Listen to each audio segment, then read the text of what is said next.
Dumating na sa bansang Pakistan ang delegasyon ng Iran na pinangungunahan ni Iranian Foreign Minister Syed Abbas Araghchi.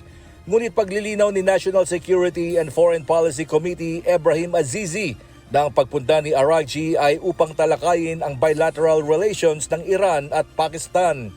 Wala aniya sa listahan ng pag-uusapan ang anumang may kinalaman sa Amerika, lalo na ang tungkol sa iginigiit na pagsuko sa kanilang nuclear program na isa sa pangunahing red lines ng Iran.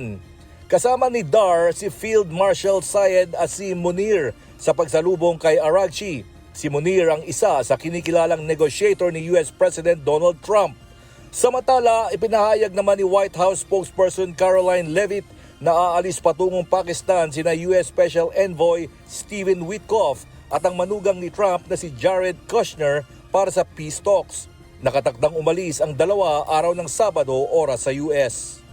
I can confirm Special Envoy Witkoff and Jared Kushner will be off to Pakistan again tomorrow morning to engage in direct talks intermediated by the Pakistanis.